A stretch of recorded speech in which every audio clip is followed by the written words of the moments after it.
Good afternoon, and thank you for joining us. My name is Dan Caldwell. I'm the Executive Director for Concerned Veterans for America. Today we are honored to be joined by former Congressman Tim Huelskamp. He used to represent the 1st District of Kansas from 2011 to 2017, where he served on the House VA Committee, and currently he serves as president of the Heartland Institute, which is a free market think tank based out of Illinois. Congressman Huelskamp, thank you for joining us today. Yeah, my pleasure. Pleasure to be here. Pleasure to work with you for many years, and look forward to our discussion. I have to say before we get going, Congressman Huelskamp was one of our true champions on the committee. And one of my enjoyments of going to committee hearing was waiting for Congressman Huelskamp to ask a question of usually the VA secretary, because they are usually very tough. And you could see on the face of whether it was Eric Shinseki or Bob McDonald, they did not like to get questions from Congressman Huelskamp because they're usually very tough. So, again, very honored that you're joining us here today. Let's be honest here. Sometimes the chairman like me to ask certain questions. Yes. Because you asked this question to get an answer. But it's amazing what change took place in the committee as well as the VA that you're working on all those years. Because you roll back a few years ago before I was on that committee, I mean, there were mainstream news stories highlighting, medical journals highlighting how the VA was the classiest, the best place to get medical care in the entire country. And then all of a sudden, the bottom fell out of it. And that's what we'll talk about today. So let's go to that when the bottom fell out. 2014, you were on the committee. The Arizona Republic, CNN ran stories that exposed my hometown, Phoenix, Arizona. Dozens of veterans died on secret wait lists at the Phoenix VA, and eventually through investigative work that your committee did, that the Office of Special Counsel, VA Inspector General did, it was revealed that there were secret wait lists across the country.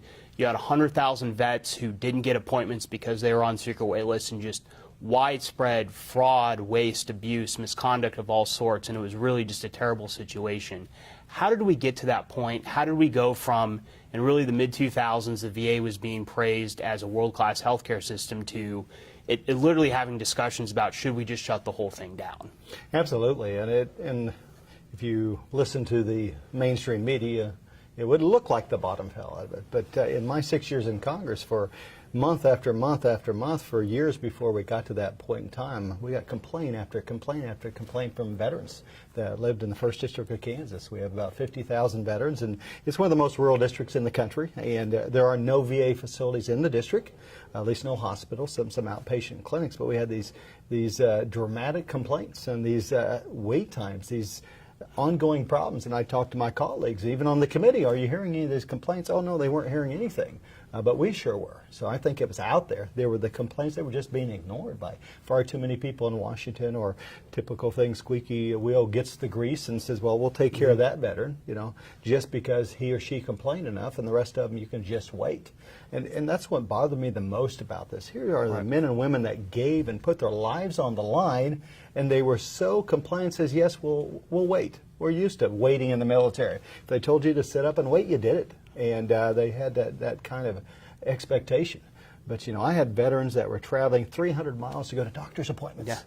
And, sometimes they'd have to go 300 miles to get their blood checked, to take a blood sample. And the VA had no problems with it, the complaints. And so, we saw a case where we take care of, that one complaint, and then it became, we saw it was a systemic problem. Then we're hearing others, and then the Phoenix thing broke as well. Then you had the cover-up going on at the VA. It was just a perfect example of what happens with government-sponsored health care plans. A lot of folks say, hey, we generally have a free market plan in America. We do not, especially for veterans. They have not the best health care. I believe at that time they had the worst health care in the entire country. If you were on Obamacare exchange, you had more choices back then than if you were a veteran. Put your life on the line. That was a shame, and it was shocking of how folks finally saw how bad it was. But we also had cases of veterans that were sitting for days waiting in institutions.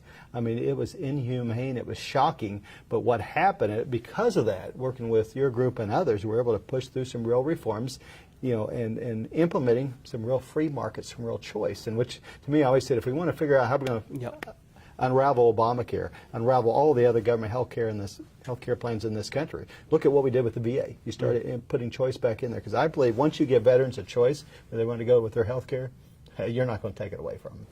We agree, and getting the choice card going in 2014 was a big deal. But overall, how do you think those reforms are implemented? You passed a package of reforms, the choice card, which gave veterans, primarily in rural areas who've been on wait lists, the ability some choice. And then there were some reforms to make it easier to fire a select group of senior executives. Were those reforms implemented well? Did they not go far enough in retrospect? Were they undermined by the Obama administration? What do you think happened with those? Well, I think they undermined, like you see today, in the idea of the deep state. Definitely in the VA, where folks didn't want to make any changes. And I heard that at the staff level. I talked to folks that were working really hard. It was a federal employees union. It definitely was. So we had one case where there was a doctor who was seeing a patient every 15 minutes. Down the hall, just a few doors down, you had a doctor who was seeing, I think he was seeing a dozen patients a day. I don't know what he did all day, but you had one working really hard and one that didn't work, and they both were paid the same thing. Meanwhile, the veterans lining up out the door trying to get their care.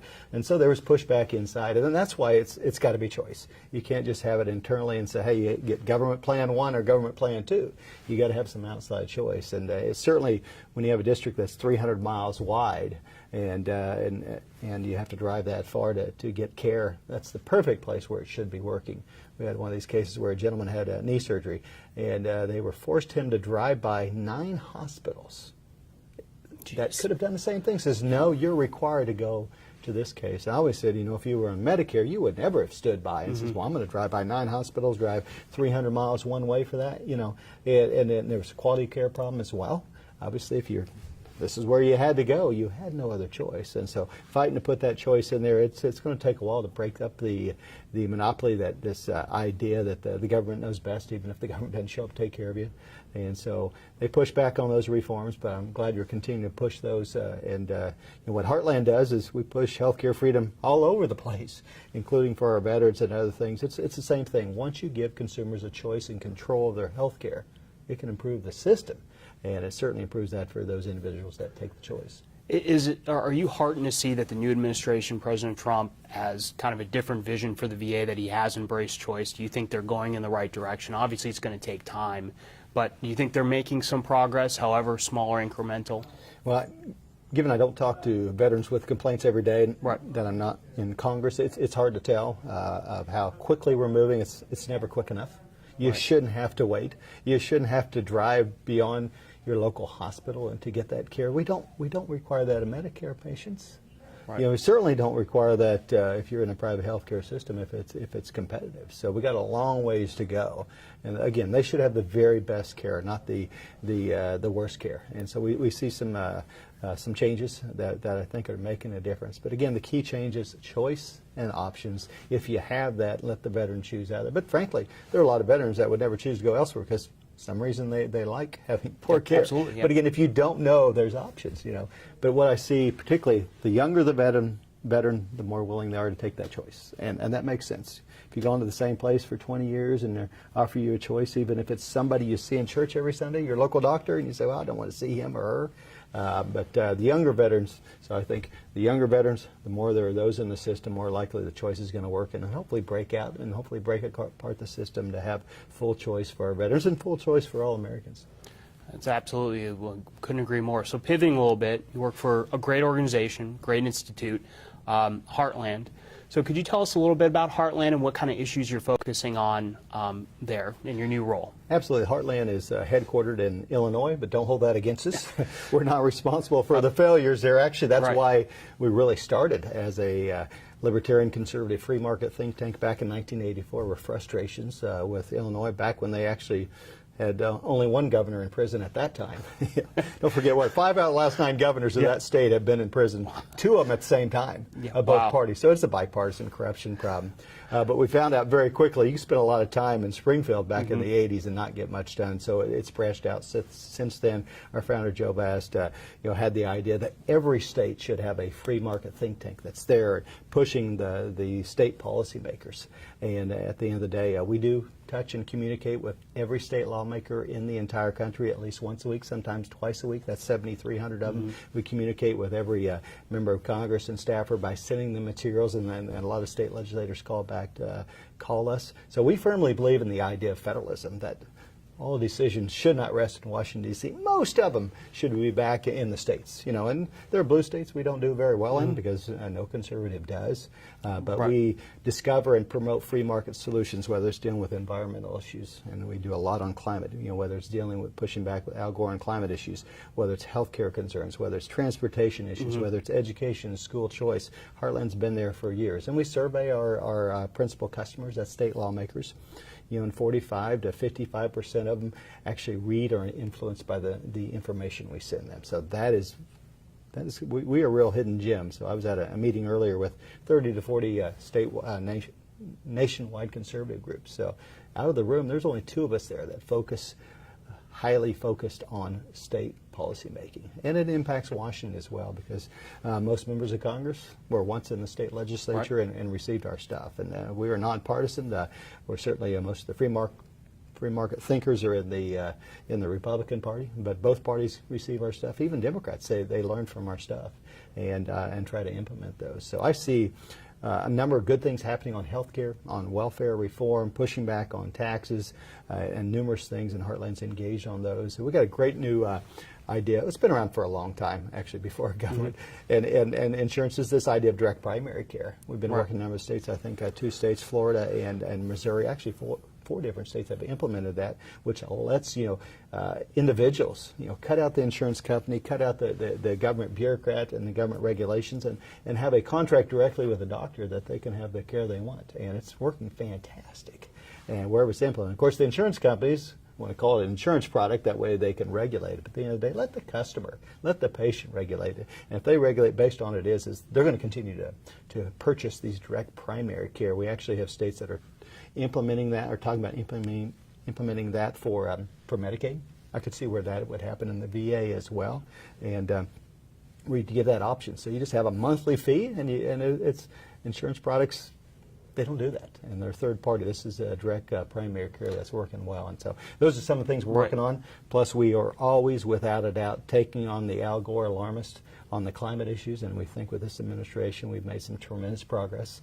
Energy is key to any economy, definitely affordable, reliable. It's key to our national security. Absolutely, as the Trump administration pointed out. You had a previous administration that said energy had nothing to do with freedom, but you have to have energy security in order to have a free, vibrant people and economy. And so we've been promoting that. We are now going to have this summer our second America First Energy Conference, and we promote these ideas. So, I mean, we have a tremendous opportunity on this administration. We see that. I mean, by next year, I believe we'll be energy independent, or close to that. We'll be exporting energy products rather than just importing it. And that is what we're making tremendous progress. If you unleash the energy entrepreneurs in this country, it's amazing what they can do, whether it's coal, oil, and natural gas. The war on fossil fuels is over, and we're excited to participate in rolling back those Obama-era regulations. Of course, the left squeals about every one of those, but we're happy to report there's tremendous progress. Well, it's great to hear that you're still in the fight.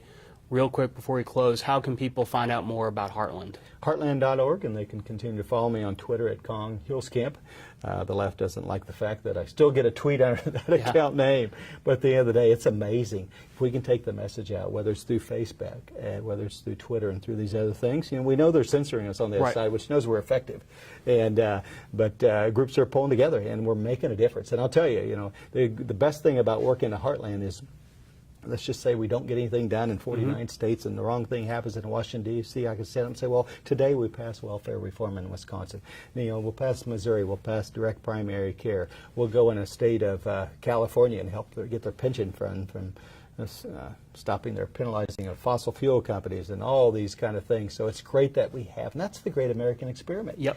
Not everything is one size fits all. I wish we could impose free market solutions everywhere, but it's up to the people in their states and making those difference. So I see tremendous progress. I'm excited to be at the Heartland Institute, and we're making a difference, and always enjoy working with allies like you all in so many different aspects. Well, I again appreciate your time, Congressman, and thank you for your service on the Veterans Affairs Committee. Again, you were a great champion of ours, and thank you for taking time to join us today. That concludes our Facebook Live. If you want to find out more about Concerned Veterans for America, you can continue to follow us on Facebook, follow us at Twitter @ConcernedVets, or go to our website at www.cv4a.org. That's www.cv4a.org. Thank you for your time and have a good day.